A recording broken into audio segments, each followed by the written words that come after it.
உங்கள் Bhavani IAS academy கரூரிலிருந்து இன்னைக்கு நம்ம தமிழ் பார்க்குறோம். தமிழில் நான்மணிக்கடிகை பார்க்குறோம். இந்த நான்மணிக்கடிகை புது புக்கில் கிடையாது, ஓல்டு புக்கில் மட்டும்தான் இருக்குது. மனைக்கு விளக்கம் மடவார். ஒரு குடும்பத்திற்கு விளக்கு யார் என்றால் பெண். மடவார் தனக்கு தகைச்சால் புதல்வர். அப்பெண்ணிற்கு விளக்கு யார் என்றால் அவர் பண்பினால் பெற்ற பிள்ளைகள் மட்டுமே அவளுக்கு விளக்கு. மனக்கிணைய காதல் புதல்வருக்கு கல்வியே. அப்பிள்ளைகளுக்கு பண்பு எது என்றால் அவர் பெற்ற கல்வி மட்டும்தான் அவருக்கு விளக்கு. கல்விக்கு ஓதின் புகழ்ச்சால் உணர்வு. இக்கல்விக்கு விளக்கு எது என்றால் அப்பிள்ளைகள் கற்ற கல்வியினால் கிடைத்த நற்பண்புகள் மட்டுமே என்னது விளக்கு. இப்பாடலை எழுதியவர் யார் அப்படின்னா விளம்பி நாகனார். இப்போ டிஎன்பிசி கொஷின்ஸ் கேட்குறாங்க. என்ன கேட்குறாங்கன்னா, ஒரு பாடல் லைன் கொடுத்துறாங்க. என்ன கொடுக்குறாங்கன்னா, மனைக்கு விளக்கம் மடவார் அப்படின்னு இந்த லைனை கொடுத்து இந்த லைனில் என்ன பண்ணுறாங்கன்னா, மடவார் அப்படிங்கிறதுக்கு பொருள் கூறு அப்படின்னு சொல்லி கொடுத்துருவாங்க. இந்த மாதிரி தான் கொஷின்ஸ் கேட்பாங்க. என்னன்னா, ஒரு பாடல் வரிகளை லைனை கொடுத்தா அந்த லைனுக்கு கீழே என்ன கேட்குறாங்கன்னா அதுக்கு பொருள் கூறு அப்படின்னு கொடுத்துருவாங்க. இந்த மடவார் அப்படின்னா அதுக்கு ஈவெண்ட்டாக அதுக்கு ஈக்குவலாக என்னென்ன வார்த்தைகள் இருக்கோ அந்த வார்த்தைகளை கொடுத்து கேட்பாங்க. இதுக்கு என்ன அர்த்தம் அப்படின்னா பெண். சரிங்களா?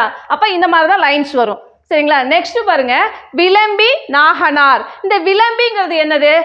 அவருடைய ஊர் பெயர். அப்போ என்ன கேட்குறாங்க, இந்த விளம்பி எங்கேருந்து வந்திருக்கு அப்படின்னு கேட்கலாம். இந்த விளம்பி அப்படின்றவரோட இயற்பெயர் என்ன அப்படின்னு கூட கேட்கலாம். இல்லை புனைப்பெயர் என்னன்னு கேட்கலாம். இந்த நாகனாருடைய புனைப்பெயர் என்ன அப்படின்னு கூட கேட்கலாம். சரிங்களா? நாகனார் அப்படிங்கிறது அவருடைய இயற்பெயர். சரிங்களா? இது 11 கீழ்கணக்கு நூல்களில் ஒன்று. சரிங்களா? கொஷின்ஸ் இதுவும் கேட்பாங்க. நீங்கள் கொஷின்ஸ் படிக்க இந்த கொஷின்ஸ் என்னென்ன மாதிரியான டைப்பில் எப்படிலாம் கேட்பாங்க அப்படிங்கிறத நீங்கள் அண்டர்ஸ்டாண்ட் பண்ணி படிக்கணும். சரிங்களா? நான்மணிக்கடிகை அப்படிங்கிற ஒரு வார்த்தையை கொடுத்து இதை பிரித்தெழுதுன்னு கேட்டிருக்காங்க. இப்போ இதோட பிரித்தெழுது 4 கூட்டல் மணி கூட்டல் கடிகை. சரிங்களா? அப்போ பிரித்தெழுத ஒரு வார்த்தைகளை கொடுத்து கேட்பாங்க. இது ஆல்ரெடி டிஎன்பிசியில் கேட்டிருக்காங்க. நெக்ஸ்ட் பாவகை. இது என்ன பாவகை? வெண்பா. சரிங்களா? வெண்பா. இப்போ நீங்கள் இப்போ ஒரு சென்டென்ஸ் படிக்கிறீங்கன்னு வச்சுக்கோங்க. இப்போ எக்ஸாம்பிளுக்கு ஒரு சென்டென்ஸை படிக்கிறீங்க. நீங்கள் படிக்கிறப்பயே அந்த சென்டென்ஸ் என்ன மாதிரி ஆங்கிளில் எப்படிலாம் கொஷின் கேட்பாங்கங்கிறத நீங்கள் மைண்டில் முதலே செட் பண்ணிடணும். அந்த வேர்டை படிக்கிறப்பயே நீங்கள் என்ன பண்ணிடணும், மைண்டில் இப்படி தான் கொஷின் கேட்பாங்க, இந்த ஆங்கிளில் தான் கேட்க முடியுங்கிறத நீங்கள் அப்சர்வ் பண்ணி படிக்கணும். சரிங்களா? செகண்ட் பாருங்க, உரை ஆசிரியர். குணசேகரரார் நஞ்சினார் கிணியர். என்னது? குணசேகரார் நஞ்சினார் கிணியர். இதை மொழிபெயர்த்தவர் யார் அப்படின்னா ஜியு போப். எதில்? ஆங்கிலத்தில் மொழிபெயர்த்தவர். இப்போ இதில் உள்ள என்டர்ஃபை ஆகிருக்கவங்க எத்தனை பேர்? 3 பேர் தான் என்டர்ஃபை ஆகிருக்காங்க. யாருன்னா இதுக்கு உரை கொடுத்தவங்க யாருன்னு கேட்டிருக்காங்க. குணசேகரார் நஞ்சினார் கிணையர். அவ்வளோதான். சரிங்களா? அடுத்தது இதை மொழிபெயர்த்தவர் யாரு? G U Pope. அப்போ 3 பர்சன் உள்ள என்ட்ராயிருக்காங்க. சரிங்களா? அடுத்தது பாருங்க, சமண சமய கருத்துக்கள் என்ன சொல்லுது? பொய்யாமை, கொல்லாமை, புழலால் உண்ணாமை. சரிங்களா?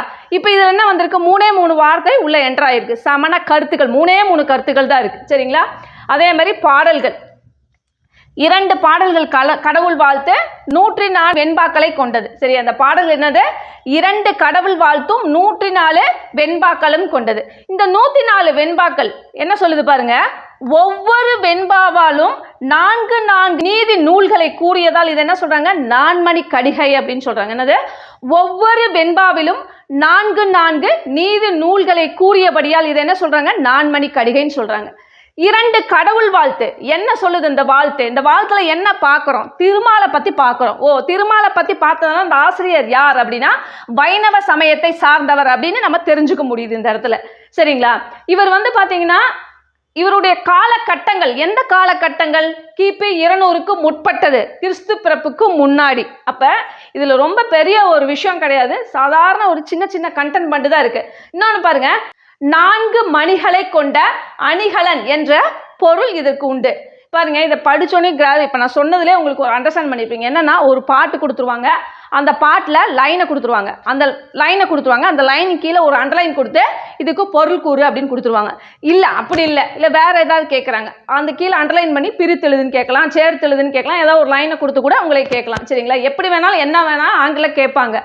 ஒரு பாடலை படிக்கிறப்பயே அந்த பாடலில் என்னென்ன வார்த்தைகளுக்கு முதல்ல உங்களுக்கு அர்த்தம் தெரியல அப்படிங்கிறத நீங்கள் பக்கத்தில் கண்டிப்பாக ஒரு நோட் வச்சுக்கணும். ஏன்னா நீங்கள் படிக்க என்னன்னா ஜஸ்ட் எழுதி பார்த்துக்கணும். அப்போ மைண்டில் ஈஸியாக அப்சர்வ் ஆகும். நீங்கள் படிக்கிறனால மட்டும் நீங்கள் ரிசல்ட் போட முடியாது.